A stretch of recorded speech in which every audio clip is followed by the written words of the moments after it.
Welcome to ട്രൈഡോട്ട്. നമുക്ക് ഇന്നത്തെ ഗോൾഡിന്റെ US oil price movement analysis നോക്കാം. അതിന് ആദ്യമായി എടുത്തിരിക്കുന്ന ഗോൾഡിന്റെ വൺ ഡേ ചാർട്ടാണ്. വൺ ഡേ ചാർട്ടിലെ പ്രധാനപ്പെട്ട ഏരിയാസ് മാർക്ക് ചെയ്യുന്നുണ്ട്. വൺ ഡേ ചാർട്ടിലെ പ്രധാനപ്പെട്ട ഏരിയാസ് എന്ന് പറയുന്നത് ഒരു സപ്പോർട്ട് ഏരിയനെയാണ് മാർക്ക് ചെയ്യുന്നത്. സപ്പോർട്ട് ഏരിയ എന്ന് പറയുന്നത് ഇവിടെ ചെറുതായി ഒരു കൺസോൾട്ടേഷൻ തന്നൊരു ഏരിയനെ ആണ് സപ്പോർട്ട് ഏരിയ ആയിട്ട് മാർക്ക് ചെയ്തിടുന്നത്.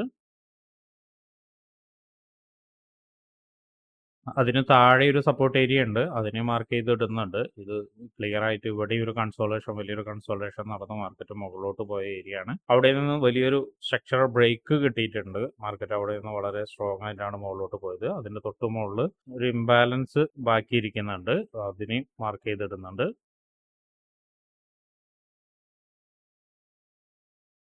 ഇത്രയാണ് പ്രധാനപ്പെട്ട ഏരിയാസ് വൺ ഡേ ചാർട്ടിൽ മാർക്ക് ചെയ്തിടുന്നത്.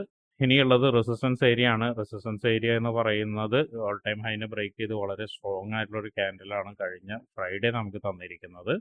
അപ്പോൾ അതിൻ്റെ ഒരു കണ്ടിന്യൂഷൻ ഉണ്ടാവും തന്നെയാണ് പ്രതീക്ഷിക്കുന്നത്. അപ്പോൾ റെസിസ്റ്റൻസ് കൃത്യമായിട്ട് നമുക്ക് മാർക്ക് ചെയ്യാൻ കഴിയില്ല, എന്നാലും നമുക്കൊരു സൈക്കോളജിക്കൽ ആയിട്ടുള്ള ഒരു ഫിഗർ നമുക്ക് വെക്കാം. ഇപ്പോൾ മാർക്കറ്റ് നിൽക്കുന്നതിൻ്റെ തൊട്ട് മുകളിലുള്ള ഒരു സൈക്കോളജിക്കൽ ഫിഗർ എന്ന് പറയുന്നത് 2650 വയ്ക്കുന്നത്. അതുപോലെ തന്നെ ഇത് കുറച്ചും കൂടി മുകളിലോട്ട് വയ്ക്കുന്നുണ്ട്, 2700 വയ്ക്കുന്നുണ്ട്. ഈ ഏരിയാസിലേക്ക് വരുന്ന സമയത്ത് മാർക്കറ്റ് റെസിസ്റ്റൻസ് എടുത്ത് താഴോട്ടേക്ക് വരും എന്നുള്ള ഉറപ്പൊന്നുമില്ല. ജസ്റ്റ് ഒരു സൈക്കോളജിക്കൽ ഒരു ഫിഗർ എന്നുള്ള രീതിയിലേക്ക് മാത്രമാണ് വെക്കുന്നത്. അതെല്ലാവരും ഓർമ്മയിൽ വെക്കുക. ഇനി നമുക്ക് കുറച്ചും കൂടി ചെറിയ ടൈം ഫ്രെയിമിലേക്ക് പോയിട്ട് ഗോൾഡിന്റെ അനാലിസിസ് നടത്തേണ്ടതുണ്ട്. അതിനു മുന്നേ നമുക്ക് ഇന്നത്തെ പ്രധാനപ്പെട്ട ന്യൂസുകൾ എന്തൊക്കെയാണെന്നുള്ളതൊന്ന് നോക്കാം. ഇന്ന് അത്യാവശ്യം കുഴപ്പമില്ലാത്ത ന്യൂസ് വരുന്ന ദിവസമാണ്. സാധാരണ തിങ്കളാഴ്ച ദിവസങ്ങളിൽ ഇങ്ങനെ വരാറില്ല, പക്ഷെ ഇന്ന് വരുന്നുണ്ട്. ഇന്ന് നോക്കിയാൽ കാണാം യൂറോയിൽ നല്ല രീതിയിൽ ന്യൂസ് വരുന്നുണ്ട്, GBPയിൽ നല്ല രീതിയിൽ ന്യൂസ് വരുന്നുണ്ട്. അതുപോലെ തന്നെ USDയിൽ ന്യൂസ് വരുന്നുണ്ട്. USDയിലെ ന്യൂസാണ് ഡയറക്റ്റ് ഗോൾഡിനെ ബാധിക്കുക എന്നുള്ളത് കൊണ്ട് നമ്മൾ USDയിലെ ന്യൂസാണ് ഇപ്പോൾ നോക്കുന്നത്. USDയിലെ ആദ്യത്തെ ന്യൂസ് എന്ന് പറയുന്നത് ഫ്ലാഷ് മാനുഫാക്ചറിങ് PMI വരുന്നത് ഇന്ത്യൻ സമയം 7:50 PM അതായത് രാത്രിയിലാണ് ഈ ന്യൂസ് വരുന്നത്. അതിൻ്റെ പ്രീവിയസ് ഫിഗർ എന്ന് പറയുന്നത് 47.9 ആണ്. ഫോർകാസ്റ്റ് കാണിക്കുന്നത് 48.6 ഫോർകാസ്റ്റ് കാണിക്കുന്നത്. എന്തായാലും നമുക്ക് അതിൻ്റെ യൂഷ്വൽ ഇഫക്റ്റ് എന്താണെന്നുള്ളത് നോക്കാം. യൂഷ്വൽ ഇഫക്റ്റ് നോക്കുന്ന സമയത്ത് actual greater than forecast is good for currency എന്നാണ്. അതായത് പ്രീവിയസിനേക്കാൾ ഫോർകാസ്റ്റ് നല്ലൊരു ഫിഗർ തന്നിട്ടുണ്ട്. അപ്പോൾ അതിനേക്കാൾ മുകളിൽ വരികയോ അല്ലെങ്കിൽ പ്രീവിയസിനേക്കാൾ അത്യാവശ്യം മോശമില്ലാത്ത രീതിയിൽ മുകളിൽ വരികയോ ചെയ്താൽ കറൻസി സ്ട്രോങ് ആവാനുള്ള സാധ്യത ഉണ്ട്. അപ്പോൾ അങ്ങനെ വരുന്ന സമയത്ത് ഗോൾഡ് വീക്ക് ആവും. ഇതൊരു വലിയ മൂവ്മെന്റ് അല്ലെങ്കിൽ വൺ ഡയറക്ഷൻ കിട്ടുന്ന ന്യൂസ് ഒന്നല്ല, എന്നാലും ആ ഒരു സമയത്ത് ചിലപ്പോൾ ഒരു ക്യാൻഡിൽ, ഒന്നോ രണ്ടോ ക്യാൻഡിൽ വലിയൊരു മൂവ്മെന്റ് കിട്ടാനുള്ള സാധ്യത ഉണ്ട്. എനിവേ, ആദ്യത്തെ ന്യൂസ് കഴിഞ്ഞു. ഇനി രണ്ടാമത്തെ ന്യൂസും കൂടി നമുക്ക് നോക്കാം. രണ്ടാമത്തെ ന്യൂസ് ഫാസ്റ്റ് സർവീസ് PMI ആണ്. അത് വന്നിരിക്കുന്നത് കഴിഞ്ഞ തവണ വന്നിരിക്കുന്നത് 55.7 ആണ്. ഇത്തവണ വന്നിരിക്കുന്നത് 55.3 ആണ്. ഫോർകാസ്റ്റ് കുറവാണ് കാണിക്കുന്നത്. എന്തായാലും നമുക്ക് അതിന്റെ യൂഷ്വൽ ഇഫക്റ്റ് അതും നോക്കാം. അതും actual greater than forecast is good for currency എന്നാണ്. അപ്പോൾ ആ ഒരു സമയത്തും നോക്കിയും കണ്ടും തന്നെ ട്രേഡ് എടുക്കാൻ ശ്രമിക്കുക. ഒരു ന്യൂസിലെ ഫോർകാസ്റ്റ് വരുന്നത് കറൻസിക്ക് ഫേവറബിൾ ആണെങ്കിൽ മറ്റൊരു ന്യൂസിലെ ഫോർകാസ്റ്റ് വരുന്നത് കറൻസിക്ക് ഓപ്പോസിറ്റ് ആണ്. അപ്പോൾ ആ ഒരു സമയത്ത് ട്രേഡ് എടുക്കുന്ന ആളുകൾ സൂക്ഷിച്ചും കണ്ടും തന്നെ ട്രേഡ് എടുക്കാൻ ശ്രമിക്കുക. കൃത്യമായ ഒരു പ്രൈസ് ആക്ഷൻ കിട്ടുകയാണെങ്കിൽ ധൈര്യമായിട്ട് ട്രേഡ് എടുക്കുകയും ചെയ്യാം.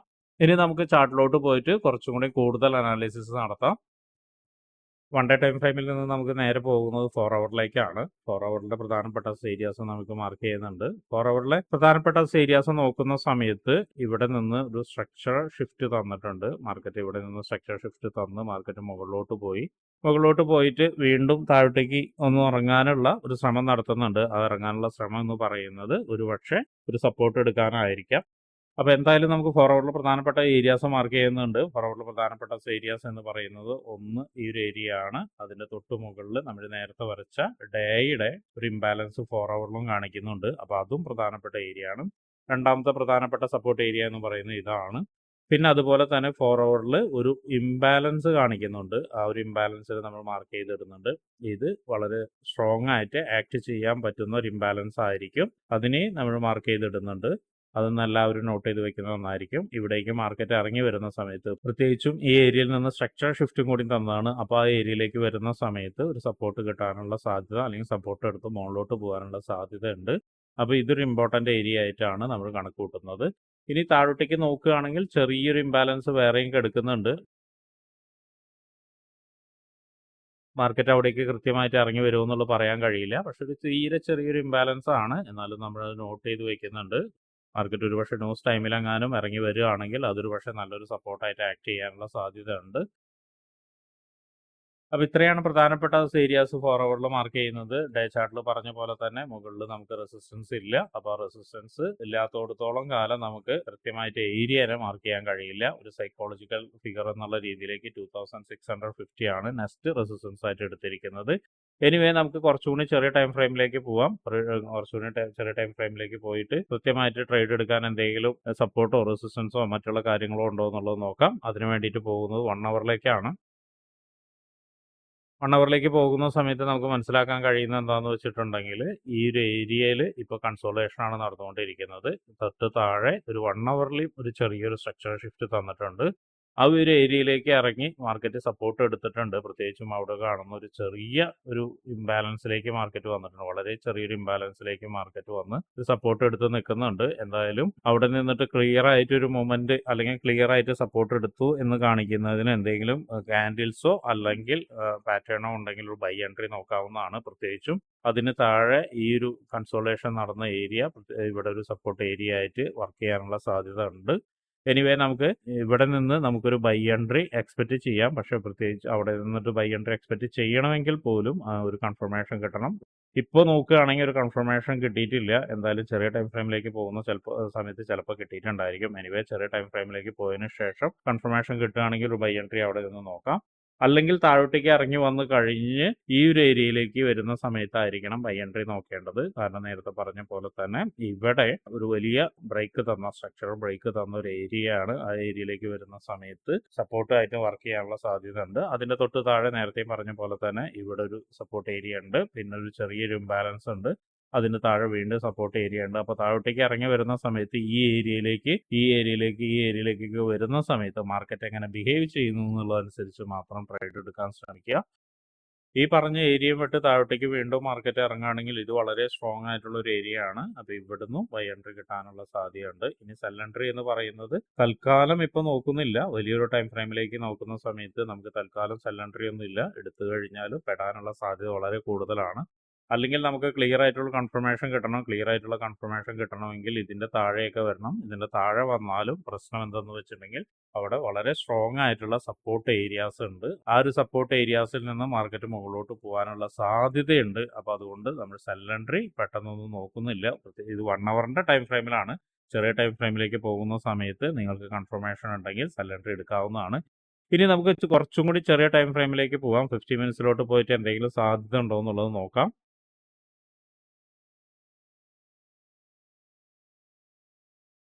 50 മിനിറ്റ്സിലോട്ട് വരുന്ന സമയത്ത് നേരത്തെ പറഞ്ഞ പോലെ തന്നെ ഇവിടെ ഒരു സപ്പോർട്ട് എടുത്തിട്ടുണ്ട്. ആ ഒരു സപ്പോർട്ട് മാർക്കറ്റ് മുകളിലോട്ട് പോയി കഴിഞ്ഞ് ഒരു ചെറിയ ഒരു സ്ട്രക്ചറൽ ഷിഫ്റ്റിനുള്ള ശ്രമമാണ് നടത്തുന്നത്. ആ ഒരു സ്ട്രക്ചറൽ ഷിഫ്റ്റിന് ശ്രമം നടത്തിയിട്ടുണ്ടെങ്കിൽ വീണ്ടും റീടെസ്റ്റ് വരികയാണെങ്കിൽ ഈ ഏരിയയിലേക്ക് റീടെസ്റ്റ് വരികയാണെങ്കിൽ ഇവിടെ നിന്നൊരു ബൈ എടുക്കാം. ആ ഒരു ബൈക്ക് വേണ്ടിയിട്ട് ആൻറ്റിസിപ്പേറ്റ് ചെയ്യുക. അല്ല ഇത് മാർക്കറ്റ് താഴോട്ടേക്ക് വരികയാണെങ്കിൽ ഇതിന് താഴോട്ടേക്ക് വന്നു കഴിഞ്ഞിട്ട് ഒന്ന് മാർക്കറ്റ് ഇവിടെ നിന്ന് കുറച്ച് നേരം കൺസോളേഷൻ ചെയ്ത് താഴോട്ടേക്ക് വരികയാണെങ്കിൽ ഇവിടെ നിന്നൊരു സെല്ലിന് സാധ്യതയുണ്ട്. അപ്പോഴും ചെറിയ ടാർഗറ്റിലേക്ക് വെക്കുക. പെട്ടെന്ന് ടാർഗറ്റ് വെച്ചതിന് ശേഷം ഇറങ്ങി പോരുക. കാരണം എന്താണെന്ന് വെച്ചിട്ടുണ്ടെങ്കിൽ സെൽ എൻട്രി നമുക്കിപ്പോൾ ചിന്തിക്കാൻ പറ്റുന്ന കാര്യമല്ല. ഒരു ചെറിയ സ്കാൽപ്പിങ്ങിന് വേണ്ടി മാത്രം നോക്കിയാൽ മതി. കാരണം സെൽ എൻട്രിക്കുള്ള പ്രധാന പ്രശ്നം എന്ന് നേരത്തെ പറഞ്ഞ പോലെ തന്നെ തൊട്ടടുത്ത് സ്ട്രോങ് ആയിട്ടുള്ള സപ്പോർട്ട് ഏരിയാസ് ഉണ്ട്. എന്തായാലും മാർക്കറ്റ് എങ്ങനെ ബിഹേവ് ചെയ്യുന്നു എന്നതിന് നോക്കിയതിന് ശേഷം മാത്രം എൻട്രി എടുക്കുക. അപ്പോൾ ഇത്രയാണ് 50 മിനിറ്റ്സിലോട്ട് നമുക്ക് കാണാൻ സാധിക്കുന്നത്. ഇനി നമുക്ക് 50 മിനിറ്റ്സിലോട്ട് എന്തെങ്കിലും നമ്മുടെ സ്ട്രാറ്റജി പ്രകാരം വർക്ക് ചെയ്യുന്നുണ്ടോ എന്ന് നോക്കാം. ഏറെക്കുറെ സ്ട്രാറ്റജി വർക്ക് ചെയ്യാനുള്ള സാധ്യത കാണുന്നുണ്ട്. കറന്റ് മാർക്കറ്റ് നമ്മൾ സ്ട്രാറ്റജി വർക്ക് ചെയ്യുന്ന ഏരിയയിലേക്കാണ് നിൽക്കുന്നത്. മാർക്കറ്റിന്റെ കണ്ടീഷൻ നോക്കുന്ന സമയത്ത് മാർക്കറ്റ് നല്ല രീതിയിൽ മുകളിലോട്ട് പോയി ഇവിടെ നിന്ന് കുറച്ച് കൺസോളേഷൻ എടുത്തതിന് ശേഷം ഇത് സപ്പോർട്ടിലേക്ക് ചെറുതായിട്ട് താഴോട്ടേക്ക് ഇറങ്ങി വന്നിട്ടുണ്ട്. എന്നിട്ട് വീണ്ടും മാർക്കറ്റ് മുകളിലോട്ട് തന്നെ പോകാനുള്ള ശ്രമമാണ് നടത്തുന്നത്. എന്തായാലും ചെറിയ ടൈം ഫ്രെയിമിലേക്ക് പോയതിനു ശേഷം ആ ഏരിയയിൽ നിന്നൊരു കൺഫർമേഷൻ കിട്ടുകയാണെങ്കിൽ ധൈര്യമായിട്ടൊരു എൻട്രി എടുക്കാം. എൻട്രി എടുക്കുന്ന സമയത്ത് നിങ്ങൾക്ക് ഓൾ ടൈം ഹൈയിലേക്ക് തന്നെ ഒരു ടാർഗറ്റ് വെക്കാം. അതിൻ്റെ ഇടയിൽ പക്ഷേ ഒരു റിവേഴ്സൽ കിട്ടാവുന്നത് ഏരിയ എന്ന് പറയുന്നത് ഇതായിരിക്കും. അവിടേക്ക് വെക്കുന്നതായിരിക്കും സേഫ്. അത് ബ്രേക്ക് ചെയ്യുകയാണെങ്കിൽ ഓൾ ടൈം ഹൈയിലേക്ക് തന്നെ വെക്കാം.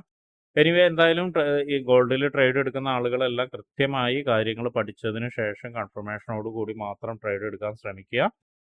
വലിയ പ്രോഫിറ്റ് ജനറേറ്റ് ചെയ്യാൻ വേണ്ടി ധൃതി കൂട്ടാതെ കൃത്യമായ റിസ്ക് റിവാർഡും മണി മാനേജ്മെന്റോടും കൂടി മാത്രം ട്രേഡ് എടുക്കാൻ ശ്രമിക്കുക. ഇനി നമുക്ക് ക്രൂഡ് ഓയിലിന്റെ അനാലിസിസ് നടത്താം.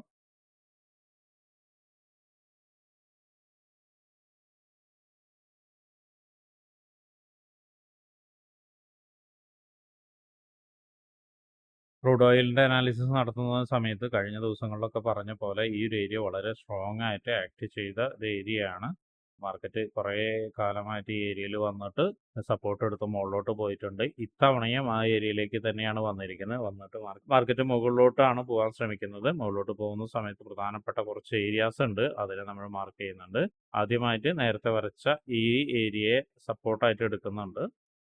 അതുപോലെ തന്നെ റെസിസ്റ്റൻസ് ഏരിയ എന്ന് പറയുന്നത് ഇവിടെ നല്ലൊരു റെസിസ്റ്റൻസ് ഏരിയ ഉണ്ട്, അതിനെ റെസിസ്റ്റൻസ് ആയിട്ട് മാർക്ക് ചെയ്യുന്നുണ്ട്. ഇനി മറ്റൊരു ഇംബാലൻസിനെയാണ് മാർക്കറ്റ് അപ്രോച്ച് ചെയ്യുന്നത്. കഴിഞ്ഞ കുറച്ച് ദിവസങ്ങളിലായിട്ട് മാർക്കറ്റ് ഇംബാലൻസിലാണ് ഇപ്പോൾ ട്രേഡ് ചെയ്തുകൊണ്ടിരിക്കുന്നത്. നോക്കിയാൽ കാണാം, അതിനെ അപ്രോച്ച് ചെയ്തു, അവിടെ നിന്നൊരു വീക്ക്നെസ് കാണിച്ചു, വീണ്ടും മാർക്കറ്റ് അതിലേക്ക് തന്നെ വരുന്നുണ്ട്. ആ ഒരു ഇംബാലൻസ് എന്ന് പറയുമ്പോൾ നോക്കിയാൽ കാണാം നല്ല സ്ട്രോങ് ആയിട്ടുള്ള ഒരു റെസിസ്റ്റൻസും കൂടിയാണ്. അപ്പോൾ ഇവിടേക്ക് അപ്രോച്ച് ചെയ്യുന്ന സ്ഥിതിക്ക്, പ്രത്യേകിച്ചും ഈ ഏരിയയിലേക്ക് അപ്രോച്ച് ചെയ്യുന്ന സ്ഥിതിക്ക് ഒരു റിവേഴ്സൽ എക്സ്പെക്ട് ചെയ്യുന്നുണ്ട്. റിവേഴ്സൽ എന്ന് പറഞ്ഞാൽ ചിലപ്പോൾ ഒരുപക്ഷെ വലിയ റിവേഴ്സൽ ആവണമെന്നില്ല, കാരണം മാർക്കറ്റ് നേരത്തെ പറഞ്ഞ പോലെ തന്നെ വളരെ സ്ട്രോങ് ആയിട്ടുള്ള ഒരു ഏരിയയിലേക്കാണ് നിൽക്കുന്നത്. അപ്പോൾ ആ ഏരിയയിൽ നിന്ന് റീടെസ്റ്റിന് ചിലപ്പോൾ പോവുമായിരിക്കാം. എന്തായാലും ഇവിടെ നിന്നൊരു കൺഫർമേഷൻ കിട്ടുകയാണെങ്കിൽ നമുക്കൊരു സെൽ എൻട്രി നോക്കാം. അല്ല, ഇവിടെ നിന്ന് ബ്രേക്ക് ചെയ്ത് പോവുകയാണെങ്കിൽ, ഇതിനെ ബ്രേക്ക് ചെയ്ത് പോവുകയാണെങ്കിൽ നമുക്ക് ഈ റെസിസ്റ്റൻസ് വരെ വെക്കാം. അതിൻ്റെ ഉള്ളിൽ പ്രധാനപ്പെട്ട മറ്റൊരു റെസിസ്റ്റൻസും കൂടി എക്സ്പെക്ട് ചെയ്യുന്നുണ്ട്. ഈ ഒരു ക്യാൻഡിലിൻ്റെ ഒരു ഇത് തന്നെ റെസിസ്റ്റൻസ് ആയിട്ട് എക്സ്പെക്ട് ചെയ്യുന്നുണ്ട്. അവിടേക്ക് വന്നിട്ടും ചിലപ്പോൾ റിവേഴ്സൽ കിട്ടാനുള്ള സാധ്യത ഉണ്ട്. എന്തായാലും നോക്കാം നമുക്ക്. എന്തായാലും ചെറിയ ടൈം ഫ്രെയിമിലേക്ക് പോയിട്ട് കാര്യങ്ങൾ കൂടുതലായിട്ട് നോക്കാം. ഇനി പോകുന്നത് 4 ഹവറിലേക്കാണ്. 4 ഹവറിലേക്ക് പോകുന്ന സമയത്ത് മാർക്കറ്റ് നോക്കുന്ന വളരെ രസകരമായിട്ടുള്ള സ്ട്രക്ചർ തന്നിട്ടാണ് മാർക്കറ്റ് പോകുന്നത്. ഇവിടെ വന്ന് സപ്പോർട്ട് എടുത്ത് മാർക്കറ്റ് പോയി ഓരോ തവണയും മാർക്കറ്റ് താഴോട്ടേക്ക് ഇറങ്ങി വീണ്ടും താഴോട്ടേക്ക് ഇറങ്ങിയിട്ടാണ് ഇവിടെ അപ്രോച്ച് ചെയ്യുന്നത്. ഈ അപ്രോച്ച് ചെയ്യുന്ന സമയത്ത് നേരത്തെ പറഞ്ഞ പോലെ ഇതൊരു ഇംബാലൻസ് ആണ്. ഇംബാലൻസിന് ഇവിടെ ഈ ഒരു ഹൈനെ ബ്രേക്ക് ചെയ്ത് അപ്രോച്ച് ചെയ്തിട്ടുണ്ട്. അപ്രോച്ച് ചെയ്ത് അവിടെ നിന്നൊരു ചെറിയൊരു റിയാക്ഷൻ വന്ന് വീണ്ടും മാർക്കറ്റ് താഴോട്ടേക്ക് വരാതെ മുകളിലോട്ട് പോകാനുള്ള ഒരു ശ്രമം തന്നെയാണ് നടത്തുന്നത്. അപ്പോൾ എന്തായാലും മാർക്കറ്റ് മുകളിലോട്ട് പോകാനുള്ള ശ്രമം നടത്തുന്നുണ്ടെങ്കിൽ പോലും പ്രധാനപ്പെട്ട 2 ഏരിയാസ് മുകളിലുണ്ട്. അപ്പോൾ ആ ഏരിയയിലേക്ക് വരുന്ന സമയത്ത് നമുക്കൊരു സെൽ എൻട്രിക്ക് വേണ്ടിയിട്ട് ആൻറ്റിസിപ്പേറ്റ് ചെയ്യാം.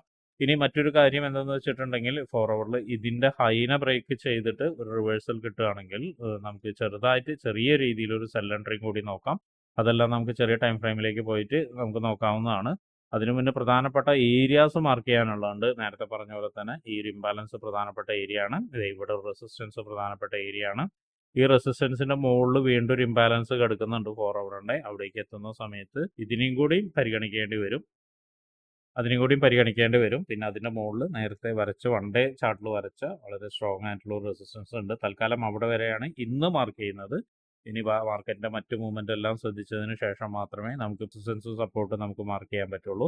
ഇനി താഴോട്ടേക്ക് ഇറങ്ങുന്ന സമയത്ത് ഇവിടെ നല്ലൊരു സപ്പോർട്ട് ഏരിയ ഉണ്ട്. അതിൽ നോക്കിയാൽ കാണാം, അവിടെ വന്നിട്ട് സപ്പോർട്ട് എടുത്ത് പോയിട്ടുണ്ട്. എല്ലാത്തിലും ക്ലിയർ ആയിട്ട് സപ്പോർട്ട് എടുത്ത് പോയിട്ടുണ്ട്. ഒരുപക്ഷെ മാർക്കറ്റ് സപ്പോർട്ട് എടുക്കാത്ത അല്ലെങ്കിൽ വന്ന് റീടെസ്റ്റ് ചെയ്യാത്ത ഏരിയാസ് വളരെ കുറവാണ്. എന്നിരുന്നാലും ഈ ഏരിയയിലേക്കൊക്കെ വരുന്ന സമയത്ത് മാർക്ക് ചെയ്ത് വെച്ചതിന് ശേഷം എങ്ങനെയാണ് ഒരിക്കൽ കൂടി വരികയാണെങ്കിൽ മാർക്കറ്റ് അവിടെ വന്നിട്ട് ബിഹേവ് ചെയ്യുന്നത് എങ്ങനെയാണെന്നുള്ളത് നോക്കിയതിന് ശേഷം ട്രേഡ് എടുക്കാവുന്നതാണ്. അപ്പോൾ ഇതിനെ നിയറസ്റ്റ് സപ്പോർട്ട് എന്നുള്ള രീതിയിലേക്ക് ഇവിടെ മാർക്ക് ചെയ്ത് വെക്കുന്നുണ്ട്. നിയറസ്റ്റ് സപ്പോർട്ട് എന്ന നിലയിലേക്ക് ഇവിടെ മാർക്ക് ചെയ്ത് വെക്കുന്നുണ്ട്. മാത്രമല്ല ഇതിൻ്റെ ഉള്ളിൽ ചെറിയൊരു ഇംബാലൻസും കൂടി കാണിക്കുന്നുണ്ട്. അപ്പോൾ അതിനെയും കൂടി മാർക്ക് ചെയ്ത് വെക്കുന്നുണ്ട്. ഇനി നമുക്ക് കുറച്ചും കൂടി കാര്യങ്ങൾ മനസ്സിലാവാൻ വേണ്ടിയിട്ട് 1 ഹവറിലേക്ക് പോയിട്ട് അനാലിസിസ് നോക്കാം. 1 ഹവറിലേക്ക് എത്തുന്ന സമയത്ത് നേരത്തെ പറഞ്ഞ പോലെ തന്നെ നല്ലൊരു സ്ട്രക്ചറാണ് ഓയിൽ തരുന്നത്. ഇവിടേക്ക് താഴോട്ടേക്ക് ഇറങ്ങി സപ്പോർട്ട് എടുത്ത് വീണ്ടും അവിടേക്ക് ഇറങ്ങി വന്നു, വീണ്ടും ബ്രേക്ക് ചെയ്ത് വീണ്ടും അവിടെ വന്നിട്ട് സപ്പോർട്ട് എടുത്തിട്ട് മാർക്കറ്റ് മുകളിലേക്ക് പോയിട്ടുണ്ട്. വീണ്ടും താഴോട്ടേക്ക് ഇറങ്ങി വീണ്ടും സപ്പോർട്ട് എടുത്ത് മാർക്കറ്റ് മുകളിലേക്ക് പോയിട്ടുണ്ട്. ഈ ഒരു ഏരിയ വളരെ ഇമ്പോർട്ടൻ്റ് ആയതുകൊണ്ടാണ് മൾട്ടിപ്പിൾ ടൈം ഇവിടേക്ക് താഴോട്ടേക്ക് ഇറങ്ങി പോരുന്നത്. ഒരുപക്ഷെ ഇറങ്ങാനുള്ള സാധ്യത കാണുന്നുണ്ട്. പക്ഷെ വളരെ സ്ട്രോങ് ക്യാൻഡിൽസ് ആണ് ഇവിടുന്ന് സപ്പോർട്ട് എടുത്തതിന് ശേഷം തരുന്നത്. ഇത് ബ്രേക്ക് ചെയ്ത് പോവുകയാണെങ്കിൽ ഒരു ബൈ എൻട്രിക്ക് നോക്കാം. ബൈ എൻട്രിക്ക് നോക്കുന്ന സമയത്ത് ശ്രദ്ധിക്കണം ഏത് ഏരിയയിലാണ് മാർക്കറ്റ് നിൽക്കുന്നത് എന്നുള്ളത് ശ്രദ്ധിക്കണം. അപ്പോൾ ഒരു ക്ലിയർ ആയിട്ടുള്ള കൺഫർമേഷനോട് കൂടി മാത്രമേ ട്രേഡ് എടുക്കാൻ പാടൂ. ഇനി 1 ഹവറിലെ പ്രധാനപ്പെട്ട ഏരിയാസ് മാർക്ക് ചെയ്യാം. 1 ഹവറിലെ പ്രധാനപ്പെട്ട ഏരിയാസ് നേരത്തെ വരച്ച തൊട്ട് മുകളിൽ നിൽക്കുന്ന 4 ഹവറിൻ്റെ അല്ലെങ്കിൽ ഡേയുടെ ഇത് നിൽക്കുന്നുണ്ട്. അത് തൽക്കാലം ഇതൊന്ന് റിമൂവ് ചെയ്ത് കൺഫ്യൂഷൻ ഒഴിവാക്കാൻ വേണ്ടി ഇതൊന്ന് റിമൂവ് ചെയ്യുന്നുണ്ട്. ഈ ക്യാൻഡിലേക്ക് മാർക്കറ്റ് വരുന്ന സമയത്തൊന്ന് സൂക്ഷിക്കുന്നത് നന്നായിരിക്കും. പ്രത്യേകിച്ചും ഇതിൻ്റെ വിക്കിലേക്ക് വരുന്നതാണെങ്കിൽ അവിടെ നിന്ന് റിയാക്ഷൻ കിട്ടാം. റിയാക്ഷൻ ആയിരിക്കും കിട്ടാനുള്ള സാധ്യത. ഒരു റിവേഴ്സൽ കിട്ടണമെങ്കിൽ കൃത്യമായുള്ള പാറ്റേണിലേക്ക് മാത്രം നോക്കിയതിന് ശേഷം ട്രേഡ് എടുക്കുക. അപ്പോൾ 1 ഹവറിൽ പ്രധാനപ്പെട്ട ഏരിയാസ് ഓൾറെഡി 4 ഹവറിലും ഡേയിലും മാർക്ക് ചെയ്തുകൊണ്ട് വീണ്ടും മാർക്ക് ചെയ്യുന്നില്ല. ഇനി നമുക്ക് എൻട്രി സാധ്യതകൾ എന്തൊക്കെയാണെന്നുള്ളത് നോക്കാൻ വേണ്ടിയിട്ട് 50 മിനിറ്റ്സിലോട്ട് പോയി നോക്കാം.